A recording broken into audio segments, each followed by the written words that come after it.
بسم اللہ الرحمن الرحیم۔ آج ہم پڑھیں گے دجال کے فتنے سے بچنے کے لیے جو آیات پڑھی جائیں۔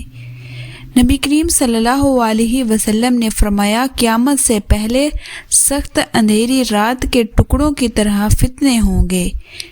ان میں آدمی صبح کے وقت مومن ہوگا اور شام کے وقت کافر، اور شام کے وقت مومن ہوگا اور صبح کے وقت کافر۔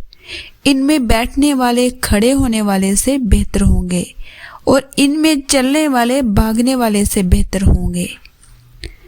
موجودہ حالات میں بے شمار فتنے ہیں، اور کچھ افراد ان فتنوں کا شکار بھی ہو چکے ہیں۔ اس وقت ہر طرف بدعقیدگی کا فتنہ ہے۔ مسلمانوں کی اکثریت کا اعتماد اللہ تعالیٰ سے اٹھ چکا ہے، اور وہ شرک و بدعت کی دلدل میں بری طرح پھنس چکے ہیں۔ اسی طرح شہوت، حرام کاری اور دنیا داری کے دیگر فتنے بھی آپ کے سامنے ہیں۔ ان تمام فتنوں سے بچنے کے لیے سورہ کہف کی پہلی 10 آیات کو یاد کرنا اور ان کو سمجھنا نہایت ضروری ہے، کیونکہ ان میں اس قدر تاثیر، قوت اور طاقت ہے کہ نبی کریم صلی اللہ علیہ وسلم نے فرمایا، جس میرے امتی نے ان کو اچھی طرح سمجھ کر یاد کر لیا، اور وہ دجال جیسے خطرناک فتنے سے بے محفوظ رہے گا۔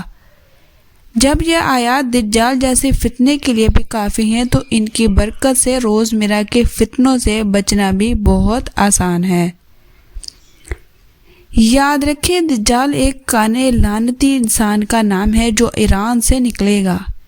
40 دنوں میں پوری زمین کا چکر لگائے گا، مردوں کو زندہ کرے گا، اس کے کہنے پر زمین خزانے اگلے گی، آسمان بارش برسائے گا، وہ اپنے اختیارات کی وجہ سے بڑے بڑے لوگوں کو بدعقیدہ بنا دے گا۔ اس دجال کا ظہور بالکل قیامت کے قریب ہوگا۔